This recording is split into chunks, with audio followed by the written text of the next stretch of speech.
दोस्तों, ताइवान अब Iran Israel युद्ध के फैक्टर में आता हुआ नजर आ रहा है। ऐसा इसलिए कि ताइवान में मोसाद का न्यू जो एजेंट अभी अपॉइंट हुआ है वो डिप्लॉय हो चुका है। यह कहना कहां तक सही होगा यह तो पता नहीं, लेकिन आने वाले समय में वर्ल्ड वॉर का डायमेंशन नजर आता हुआ दिख रहा है, वो बनता हुआ नजर आएगा कुछ ही समय में। लेकिन इजरायली प्रधानमंत्री नेतन्याहू ने अभी आगाह किया है कि पाकिस्तान और चीन ने क्या क्या भूमिका निभाई है। इस बीच इजरायली प्रधानमंत्री नेतन्याहू ने यह कहा है कि चाइना और पाकिस्तान ने इजराइल और ईरान युद्ध में मीडिएटर की भूमिका नहीं निभाई।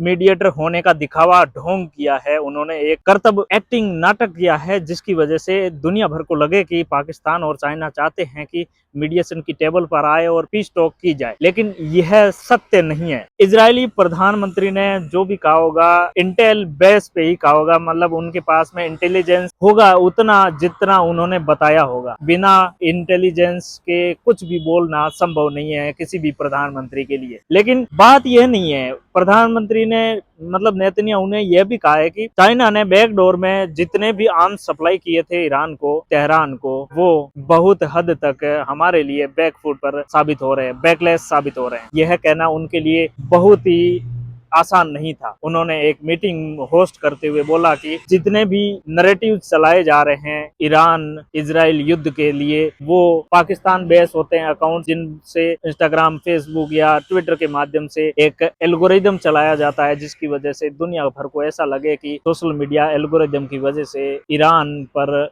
इजराइल हावी हो रहा है और इजराइल एक बर्बरता पूर्वक व्यवहार कर रहा है। ये दुनिया भर को लगाने के लिए और दुनिया भर को बताने के लिए तुर्की बेस और पाकिस्तान बेस आईपी एड्रेस से जितने भी अकाउंट्स बने हुए हैं वो खुद को ऐसे साबित करते हैं जैसे कि वो अमेरिकन अकाउंट्स हैं, जैसे कैनेडियन अकाउंट्स हैं, या फिर फ्रेंच, ब्रिटिश या फिर जर्मन अकाउंट्स हैं, वैसे शो करते हैं, लेकिन वैसा होता नहीं है। वो खुद को आईपी एड्रेस इस तरह से दिखाते रहते हैं कि हम सो कॉल्ड अमेरिकी जो नेटिव्स है, लेकिन नेटिव्स नहीं होते हैं। वो पाकिस्तानी और तुर्की बेस के जो सोशल मीडिया अकाउंट्स होते हैं वो हैंडलर होते हैं, उनके पीछे एक बड़ी आर्मी लगी होती है, वो सिर्फ और सिर्फ सोशल मीडिया एल्गोरिदम को अटैच करती रहती है। यह कहना उनके लिए अत्यंत अच्छा था, क्योंकि जब तुर्की और पाकिस्तान बेस जो इंस्टाग्राम, यूट्यूब और इंस्टाग्राम, फेसबुक और ट्विटर के अकाउंट्स इजराइल पर अटैक कर रहे होते हैं, वही लोग H1B वीजा को लेकर इंडियन के रेसिज्म पर कमेंट्स करते रहते हैं। इंडिया के रेसिज्म को लेकर पोस्ट इस हद तक आती हैं कि वो अमेरिकन अकाउंट्स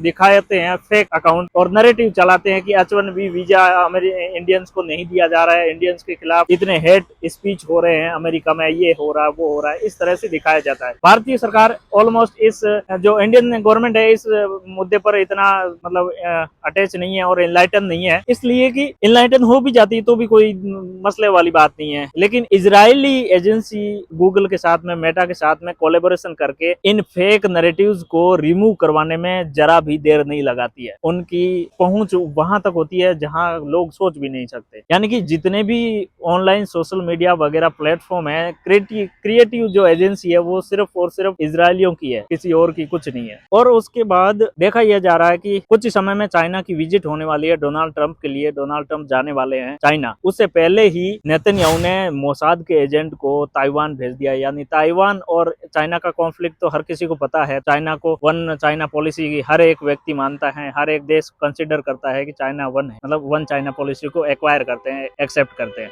लेकिन फिर भी ऐसे कई देश हैं जो चाइना और ताइवान को सेपरेट मानते हैं। अमेरिका भी वन चाइना पॉलिसी को एडमायर करता है, एडमायर करते हुए भी वो ताइवान को एक सेपरेट कंट्री के तौर से इस्तेमाल करता है, यूज करता है, वो एक अलग बात है। वो सेमीकंडक्टर फैक्ट्रियां वगैरह एजेंसियां काफी एक्टिव है, इसलिए उनको चाइना को, अमेरिका को फायदा होता है, इसलिए वो एक्विजिशन के तौर पे रहता है। लेकिन अब मोसाद के एजेंट को भेजना कहाँ तक जायज है, कहाँ तक सही है, वो तो एक अलग बात है। लेकिन जो बातें आने वाले समय में होने वाली है, चाइना विजिट के बाद में, ट्रंप की चाइना विजिट होने वाली है, उसके बाद में जो भी फैक्टर निकल के आने वाले हैं वो कुछ हद तक मायने रखने वाले हैं। देखना यह होगा कि अब नेतन्याहू ने जो भी स्टेटमेंट दिया है वो कहां तक सही है, क्या होने वाला है, क्या नहीं होने वाला है, वो तो समय बताएगा। लेकिन नेतन्याहू ने जो भी कहा होगा उसके पीछे इंटेल जरूर होगा, इंटेल के बेसिस पे ही कहा होगा। ना इंटेल के कुछ भी कहा जाना संभव नहीं है।